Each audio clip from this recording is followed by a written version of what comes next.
नमस्कार मित्रांनो. ब्रीडिंगची गाई सांगून लोकल गायी विकल्या जातात आणि लाखो रुपयांची शेतकऱ्यांची फसवणूक केली जाते. सगळ्यात मोठा स्कॅम आता दूध व्यवसायामध्ये चालू आहे. तुम्ही फसला जाताय का? त्यासाठी व्हिडिओ शेवटपर्यंत बघा.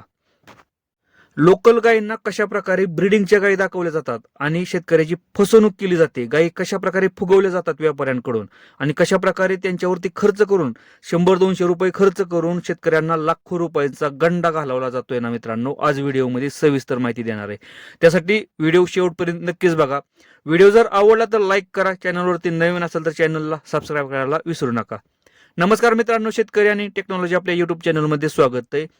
दूध व्यवसायामध्ये आता ऑनलाईन असू द्या किंवा ऑफलाईन, ऑनलाईन मध्ये मित्रांनो आता इंस्टाग्राम तर सगळ्यात नंबर 1ला आहे.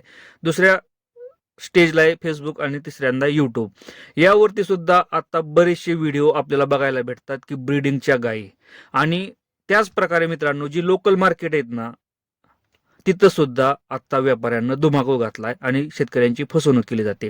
एक गोष्ट लक्षात असू द्या, आपण दूध व्यवसाय करतोय. आज आपण 8 वर्ष झालं, 10 वर्ष झालं दूध व्यवसाय करतोय. आज आपण गॅरंटी देऊ शकत नाही की आपली गाय किती लिटर दूध देईल. म्हणजे पहिल्या वेळेला समजा एखाद्या गायीनं जर 20 लिटर दूध दिलं असेल तर सेकंड लॅक्टेशनला किती दूध देईल ही गॅरंटी कुणीच देऊ शकत नाही.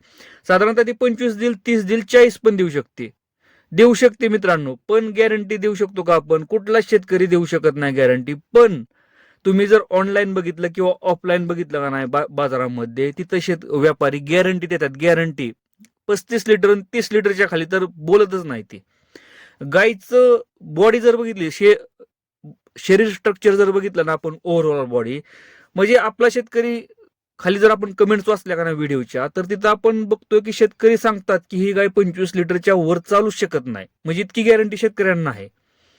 पण त्या व्यापारी काय सांगतात की 35 लिटर 40 लिटर पिळून देतो गॅरंटेड. विचार करा, आपण 8 वर्ष 10 वर्ष झालं दूध व्यवसायामध्ये सकाळ संध्याकाळ राबतोय. दूध वाढवण्यासाठी वेगवेगळे प्रयत्न करत असतो. गाईचं दूध कशा प्रकारे वाढवायचं. आणि ही व्यापारी लोक शेतकऱ्याकडून गाय खरेदी करतात 2 दिवस आधी. त्या गाईला धुतात, साबण लावून धुवायचं, शॅम्पू लावून धुवायची, चकाचक करायची. मित्रांनो बघा कशा प्रकारची त्या गाईला सजवली जाते.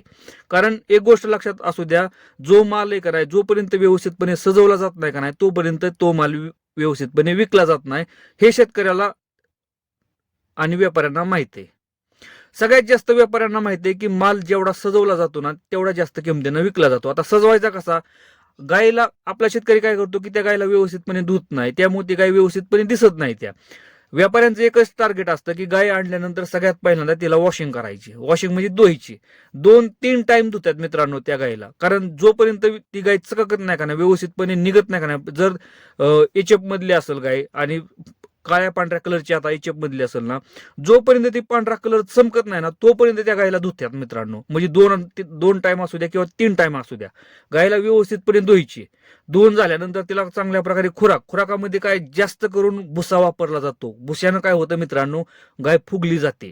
जास्त प्रमाणात पाणी पिते भुश्यामुळं, आणि भुश्यामुळं काय होतं की गाय फुगली जाते. असं पोट एकदम मोठं दिसतं त्या गायीचं, आणि आपल्याला वाटतं की त्या गायीची तब्येत व्यवस्थित आहे, गाय एकदम चांगल्या प्रकारे आहे. पण हाच प्रॉब्लेम नंतर गायी वेळेल्यानंतर त्या जनावरांमध्ये आपल्याला दिसतो की गायी आजारी पडताना दिसतात, गायीचं कॅल्शियम कमी झालेलं दिसतं मित्रांनो. हे साईड इफेक्ट जनावरांमध्ये कधी येतात की गायी वेल्यानंतर. तिसरा प्रकार काय आहे मित्रांनो, की त्या गायीला बघा मार्केटमध्ये गेल्यानंतर तुम्हाला एक प्रकार दिसतो की गायी एकतर चकाचक असतात, त्या चारी पायांमध्ये करदुडा म्हणजे काळा धागा बांधायचा. त्याच प्रकारे जी कंडा असेल गळ्यातला, तो पण काय करायचा, पट्टा वापरायचा. मुरकी असेल तर मुरकी पट्ट्याची वापरायची आणि नवी कोरं दावं वापरायचं. साधारणतः ह्यासाठी खर्च किती येतो? 200 ते 300 रुपये. पण हे 200 ते 300 रुपये मित्रांनो त्या व्यापाऱ्याला 1,00,000-1,50,000 रुपये कमवून देतात. म्हणजे 200 ते 300 रुपये व्यापारी खर्च करतो त्या गायीवरती आणल्यानंतर. ज्या शेतकऱ्याकडून 60, 70, 80 हजार रुपयाला गाय खरेदी करतो, तीच गाय मित्रांनो 1.5 लाख, पावणे 2 लाख, 2 लाखाला विकली जाते. फक्त कशामुळं? त्या गायीला 2 ते 3 दिवस नुसता भुसा चारायचा, गायला फुगवायची, गायला 2 ते 3 टाइम धुवायची चांगली साबण लावून, आणि त्या गायीला नटवायची. म्हणजे काय करायचं की काळा धागा असू द्या पायात बांधायचा, रिबिन असू द्या, ह्या प्रकारे रिबिन बांधायची आणि त्या गायीला अशी दाखवायची की ही गाय टॉप लेवलला चालणार आहे. आणि सांगितलं काय जातं मित्रांनो की गाय 35 लिटर प्लसच चालणार आहे, 25 लिटर प्लसच चालणार आहे. पहिला रो असेल तर 25-30 लिटर चालणार, आणि दुसऱ्या तिसऱ्या लॅक्टेशनचे असेल तर मित्रांनो काय सांगितलं जातं, 35च्या पुढंच पिळायची मित्रांनो, 35च्या पुढे. विचार करा की त्या व्यापाऱ्यानं एक सुद्धा गाय त्याच्या दावणीला पिळलेली नसती आणि तो व्यापारी जर तुम्हाला गॅरंटी देत असेल तर आपण किती मूर्ख म्हणायचं, आपण शेतकरीच मूर्ख म्हणायचं. इथं आपण गंडलं जातो. तिथं एक गोष्ट लक्षात असू द्या, अशा जनावर खरेदी करू नका. दूध व्यवसाय जर चालू करायचा असेल तर चांगल्या व्यापाऱ्यांकडून मित्रांनो गायी खरेदी करा आणि शक्यतो गोठ्यावरच्या गायी खरेदी करा.